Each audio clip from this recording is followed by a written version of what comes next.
കഴിവും ശേഷിയുമുള്ള കുഞ്ഞുങ്ങളെ നീന്തൽ പഠിപ്പിക്കുമ്പോൾ ആഴത്തിൽ നിന്ന് ആഴത്തിലേക്ക് വലിച്ചെറിയണം. വാശിയോടെ അവർ നീന്തിക്കയറും. എന്തും സഹിക്കാൻ കഴിവുള്ളവരെ കർത്താവ് ഒരുപാട് പരീക്ഷണങ്ങളിൽ പെടുത്തും. ആത്യന്തികമായിട്ട് അവർക്ക് മനസമാധാനവും കൊടുക്കും. ആഗ്രഹിച്ച രീതിയിൽ ജോമോനെ ഡോക്ടറായി കിട്ടിയ ഈ നിമിഷം നിങ്ങൾ എല്ലാ ദുഃഖങ്ങളും മറക്കുന്നില്ലേ? ജോമോനെ, നീ ആരെയായി നോക്കി നിൽക്കുന്നത്? അല്ല മാമേ, ഞാൻ അതിലൊരു കുട്ടിയെ എവിടെ വെച്ച് കണ്ട നല്ല പരിചയം പോലെ. അച്ഛൻ പറയുന്നത് കേൾക്കുന്നില്ലേ? ജോമോനെ, ഇപ്പൊ നീ അമ്മാമ്മയുടെ കാത്തിരുന്ന സ്വപ്നമല്ല, ഇനിയുള്ള ജീവിതമാണ്. All the best. Thank you father.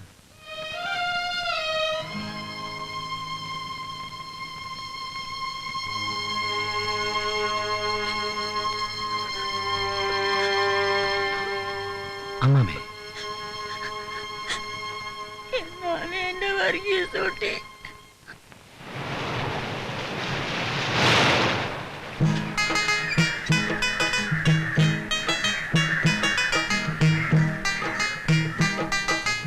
സത്യം പറയാലേ, ലണ്ടനിൽ 3 വർഷം താമസിച്ചിരുന്ന മുറി വെക്കേറ്റ് ചെയ്തപ്പോൾ എനിക്ക് വലിയ വിഷമമായിരുന്നു. ഇന്ന് സെമിത്തേരിയിൽ ഡാഡിയുടെയും മമ്മിയുടെയും ശവക്കല്ലറയ്ക്ക് മുമ്പിൽ നിന്നപ്പോൾ എനിക്കൊരു പ്രയാസം ഉണ്ടായില്ല.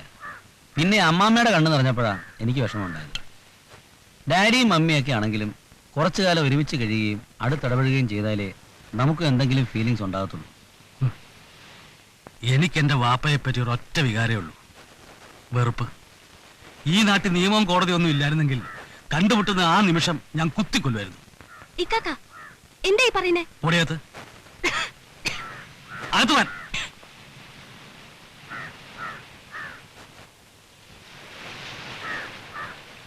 വാപ്പ ഇവക്ക് 4 വയസ്സുള്ളപ്പോഴാണ് ഞങ്ങളുടെ ഉമ്മ മരിച്ചത്. 6 മാസത്തിനുള്ളിൽ വാപ്പ അവരെ കല്യാണം കഴിച്ചു. കൊണ്ടുവന്നതോ ഒരു പരമദുഷ്ടയെ. ആ സ്ത്രീ ഇവളെ ഇട്ട് കഷ്ടപ്പെടുന്നത് കണ്ട് സഹികെട്ടിട്ടാ ഞാൻ പഠിത്തം നിർത്തിയത്.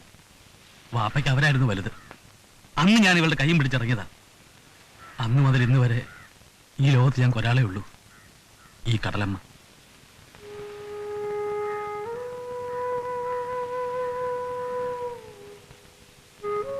എന്താ, ഞാനില്ലേ? ഇയാളങ്ങ് ലണ്ടനിലും കണ്ട് കിടക്കുകയല്ലേ വലിയ ഡോക്ടറെ? അതൊക്കെ പോട്ടെ. ഡോക്ടർ ഇന്ന് വളരെ ബിസിയാണ്. രാവിലെ നാടൻ രീതിയിൽ കടപ്പുറത്ത് വിശാലമായൊരു കുളി, വൈകിട്ട് ഐഷാബീഗത്തിന്റെ വിഖ്യാതമായ മീൻകറിയും കൂട്ടി സമൃദ്ധമായൊരു ഊണ്. ഓക്കെ? ഐഷ, കഥ കടച്ചോ.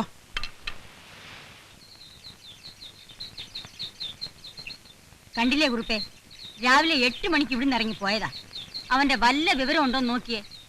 ഇവിടെ അവന് എന്താ ഒരു കുറവുള്ളത്? ആ കടപ്പുറത്തെ കമ്പനിയായിട്ട് എത്ര തവണ ഒട്ടിച്ചേർന്ന് നടന്നാലും അവന് മതിയാവില്ല. അപ്പന്റെ സ്വഭാവവും ഇത് തന്നെ ആയിരുന്നു. എസ്റ്റേറ്റിലേക്കെന്നും പറഞ്ഞൊരു പോക്ക് പോയാ പിന്നെ എത്ര നാൾ കഴിഞ്ഞാ തിരിച്ചു വരാറുള്ളത്?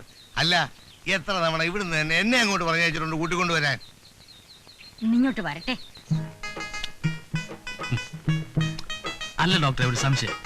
ലണ്ടനിൽ വെച്ച് ഇങ്ങനെ സ്വാതന്ത്ര്യമായിട്ട് കൈ നക്കാൻ പറ്റുമോ? കത്തിമുള്ളുക വേണ്ടായോ? സായിപ്പിന്റെ നാട്ടിൽ എവിടെ കിട്ടുമളിയാ ചട്ടി വെച്ച മീൻകറി? ചട്ടി വെച്ച മീൻകറിയുടെ സ്വാദ് ശരിക്കറിയണമെന്നുണ്ടെങ്കിൽ ഇങ്ങനല്ല, കുറച്ചുകൂടെ ശക്തിയായിട്ടത് ഇങ്ങനെ നക്കണം.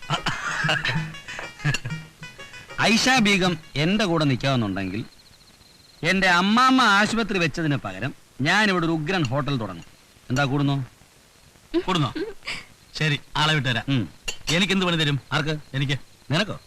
നിന്നെ കൊണ്ട് അരിയോട് നാട്ടി ആട്ടടാ അങ്ങോട്ട്. വീർത്തിരിക്കെല്ലാം കൂടെ കുറെ ചൊട്ടി കിട്ടട്ടെ കയ്യിലങ്ങോട്ട്. നീ ഇരിക്കണ്ട, നിനക്ക് എനിക്ക് അവകാശമില്ല. അവിടുത്തെ അവസ്ഥയിൽ വലിയ വ്യത്യാസമൊന്നുമില്ല. ചേട്ടനെ പറ്റി അനിയത്തി.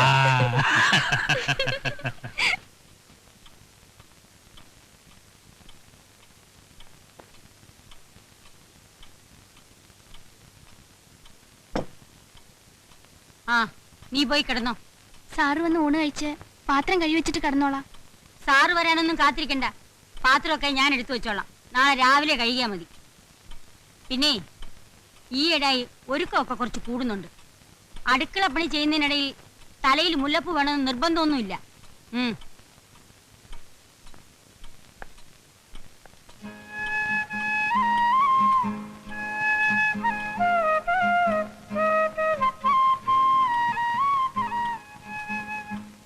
എന്താ നിന്റെ ഉദ്ദേശം? കടപ്പുറത്ത് ഇങ്ങനെ കറങ്ങി നടക്കുന്നതിനാണോ ലണ്ടനിലേക്ക് ഞാൻ പഠിപ്പിച്ചത്? ഒരു ഡോക്ടറുടെ വല്ല നിലയും വില നിനക്കുണ്ടോ? ഞാൻ പിന്നെ എന്തിനാ കഷ്ടപ്പെട്ട് ഈ ആശുപത്രിയിൽ ഉണ്ടാക്കി വെച്ചിരിക്കുന്നത്? ദേ എന്നോട് കൂടുതലൊന്നും സംസാരിക്കണ്ട. നിന്റെ അപ്പനെ ആദ്യം ഞാൻ കണ്ടത്. ഇത്രയും കാര്യം പറയാനല്ലയോ മനസ്സിൽ പ്ലാൻ ചെയ്തോണ്ടിരിക്കുന്നത്? അയ്യോ, അമ്മാമ്മയുടെ ചുണ്ടത്തൊരു ചിരി കിടന്ന് തത്തി കളിയുന്നതുണ്ടോ? ഒന്ന് ചിരിച്ചേരണ്ട അമ്മാമേ. എത്ര നേരമായിട്ട് ഈ ആഹാരം എടുത്തു വെച്ചിട്ട് നിനക്ക് വേണ്ടി ഞാൻ കാത്തിരിക്കണമെന്ന് അറിയാമോ? കൂടും, പ്രഷർ കൂടും. ദേ ഞാൻ ഒറ്റ ഇരിപ്പിന് ഇവനെ മുഴുവൻ കഴിച്ചു തീർക്കാൻ പോകും. ദേ ഫോൺ ഫോൺ ഫോൺ അമ്മാമയ്ക്ക് ഫോൺ.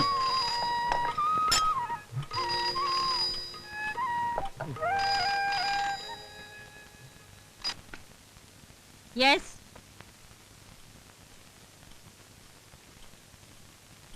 ഉണ്ണുന്നില്ല സാർ? ഡോക്ടർ വർഗീസിന് നേരത്തെ എന്തെങ്കിലും പ്രോഗ്രാം ഉണ്ടെങ്കിൽ അത് പറയണം. അല്ലാതെ തന്നിഷ്ടം പോലെ വരാതിരുന്നാൽ ഇതൊരു ആശുപത്രിയല്ലേ? ആ, ഒരു കാര്യം ചെയ്, തൽക്കാലം ഡോക്ടർ തങ്കമ്മയെ വിളിച്ചോ.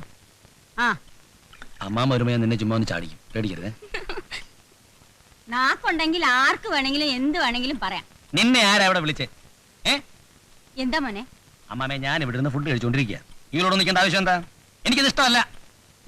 നിന്നെ ഇവിടെ ആര് വിളിച്ചു? അകത്തേക്ക് പോ. ഡോക്ടറായ നിലയും വിലയും കളയരുത്. ആ.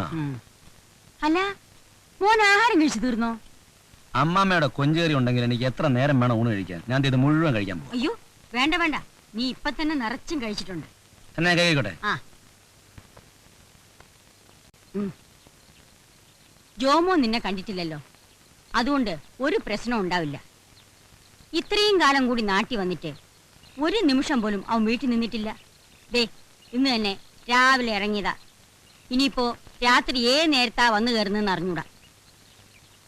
നല്ലത് വേണ്ട നേരത്ത് പറഞ്ഞു കൊടുക്കാൻ അവൻ ആരും ഉണ്ടായിരുന്നില്ല. ആ, ജോമോൻ എവിടെ പോകുന്നു, ആരെയെല്ലാം കാണുന്നു, എന്തെല്ലാം പറയുന്നു, ഇതിന്റെ എല്ലാം ഒരു ഫുൾ റിപ്പോർട്ട് എന്നും വൈകുന്നേരം നീ എനിക്ക് തരണം. അമ്മച്ചി പറയുന്നത് ഞാനൊരു CID പണി നടത്തണം എന്നാണ്. അതെ, അത് ഞാൻ ഏറ്റു. പക്ഷേ ഈ CID പണിയും ആശുപത്രിയിൽ അറ്റൻഡർ പണിയും രണ്ടും കൂടി ഒരുമിച്ച്. അത് നീ വിഷമിക്കണ്ട.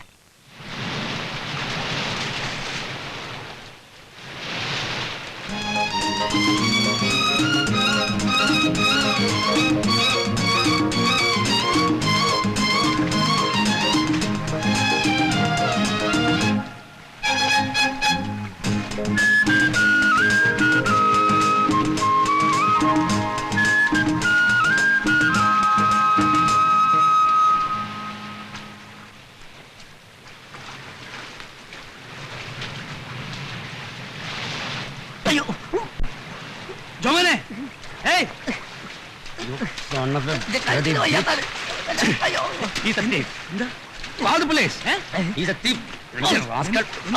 എന്താ ജോമനെ, എന്താ കാര്യം? എന്താ നമ്മുടെ വാച്ചില്ലേ ഞാൻ നോക്കുമ്പോ ഇവരൊന്നും മോഷ്ടിക്കാനായിട്ട് തല്ലാതിരിക്കാൻ പറയും.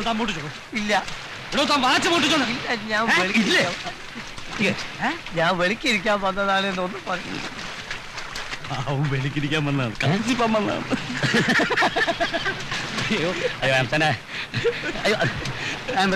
അവിടെ പാത്തും പതിയും പാറെടുത്തവർ മനസ്സിലാക്കി. നല്ല സമയം എടുത്ത് വിസ്തരിച്ചിട്ട് പോയാൽ മതി കേട്ടോ. സോറി. ഓക്കെ, ഇതെന്ത് പോകാൻ ഉള്ളതൊക്കെ അപ്പോഴേ പോയില്ലേ. ജോമോൻ